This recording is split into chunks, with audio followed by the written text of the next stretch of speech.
What if I told you there was a 14-year-old girl, 14, not 44, but 14-year-old girl who has displayed far more courage than most Christians that I come across on social media platforms like X? What if I told you about this person? Do they actually exist? And the answer is yes. This 14-year-old girl absolutely exists. And before I get in there, I just want to remind you up front, as I'm talking, please engage with me. So go down the comment sections, engage with me, share your thoughts on this. And let's get back now talking about this 14-year-old girl named Leah Sharibu. And I'm sorry, I'm probably butchering her last name. It's not on purpose. I just don't speak the language where she comes from. So anyways, we'll just stick with Leah. So Leah is a 14, well, let's be more specific. Leah was a 14-year-old girl. She is from Nigeria. And on February 19, 2018, 7 years ago this month, 110 girls were abducted by the terrorist organization Boko Haram. Okay, out of these 110 girls, 104 were released. Now, the reports I keep reading, the articles I keep reading about these girls that were released, and granted, I don't know what's happened since that moment, but what was claimed at the time is that these 104 girls converted to Islam. So these are Christian girls in Nigeria who were forcefully abducted by Boko Haram, and 104 were released because they supposedly converted to Islam. Okay, for whatever reason, whether that's true or not, go ask someone else, but that is the reports that I keep reading. 5 of them were killed during the abduction, which left 1, Leah.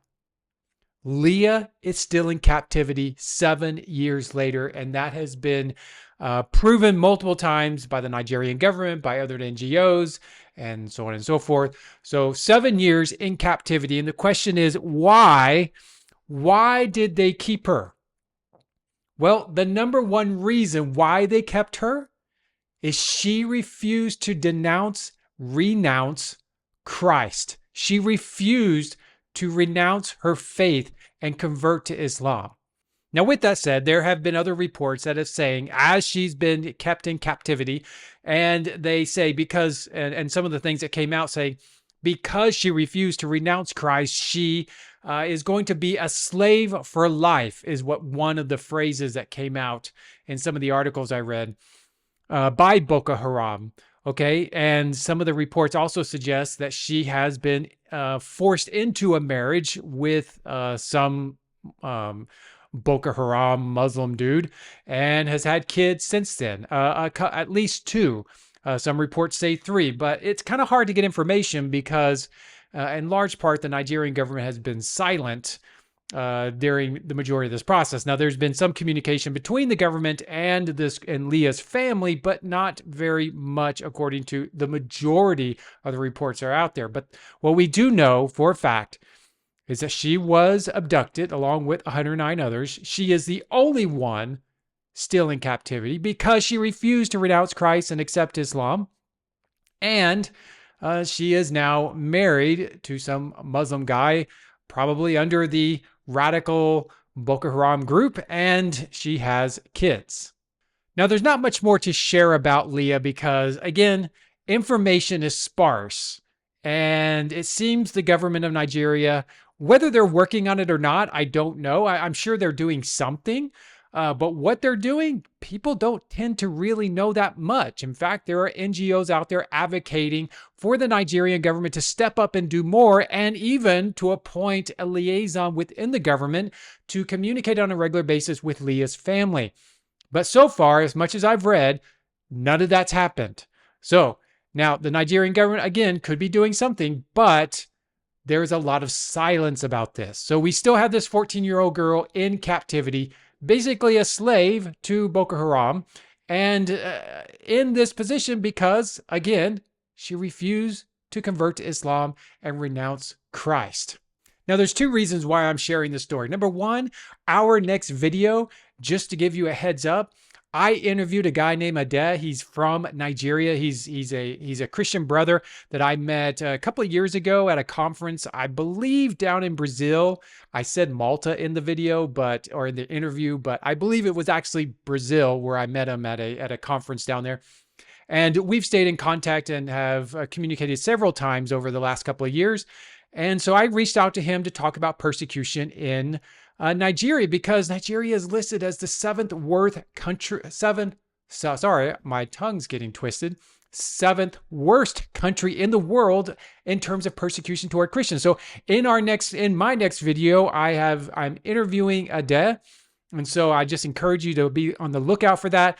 And to help you do that, just subscribe to our channel, and that way you'll be notified when that video drops, because you really don't want to miss it, because Ade had some very insightful information for us as believers about what is going on in Nigeria and the truth behind persecution to Christians, as well as some good things that are going on in his country as well. The second reason I'm bringing this up is because we in the West, as Western Christians, need to understand the life of people like Leah. We need to know them more. We need to understand them more. In fact, as best as we can, especially now with social media and the way things are going in the world in terms of communication, it's so much easier to connect with people in other countries, that we need to find ways to connect with them and get to know them personally. Okay, it is so easy these days. Travel is so easy now. I mean, we can be anywhere in the world in less than 24 hours. And so we as Western Christians, I strongly believe this. We need to get to know them. We need to understand their perspective, because they have a unique perspective that we, and especially in America, in North America, Canada included, and yeah, you could even include Europe and Australia, New Zealand, and places like that. They have a perspective in places like Nigeria that we don't have. Okay, they're facing persecution at levels most of us in the West have never seen, never experienced, except through the news, except through reports like this. Okay, they have insight and perspective that can help us. Why? I guess, how can it help us? That's a great question that we need to be asking. Now, there's a couple of answers to that question of why we need to get to know people like Leah and Ade, who's coming up in my next video. And one of them is it helps us to follow Christ better. It helps us to follow Christ more closely, because when we look at people like Leah, when we get to know people like Ade and other persecuted believers in their situation, it has this strengthening effect on us. Okay, it has. In fact, one of the stories I read about Leah is some of her closest friends. They claim, because of her stance, because she stayed faithful, because she refused to renounce Christ and convert to Islam, she encouraged them in their walk with Christ. In fact, they felt strengthened because of Leah. So when we get to know people like that, when we get to know people in very difficult situations, especially in persecuted situations, it has this strengthening effect to those of us who are on the outside watching. Okay. And so again, being from the West, being from America, we don't encounter those scenarios like they do in places like Nigeria. Another reason getting to know them helps is because it prepares us for the future. Okay, so many people are trying to so many Christians are trying to avoid the bad stuff, as if we can do anything to protect ourselves. Jesus said, if they persecuted me, they're going to persecute you. Basically, if they persecuted Jesus, they're going to persecute his followers. Okay, so if they're going to persecute his followers just like they persecuted Jesus, then we need to be prepared for any and all circumstances. What would we do if we're in a scenario like Leah? Are we going to just convert to whatever we're being forced to convert to in the name of protecting our lives, ourselves? Or are we actually going to stand up and resist irregardless of the outcome for us? Now, Leah's standing up at this, remember, 14 years old. Imagine if you have kids. I mean, my kids are not that much older than that. 14 years old, standing up to Boko Haram. I'm not talking about standing up to some bully kid trying to steal your candy.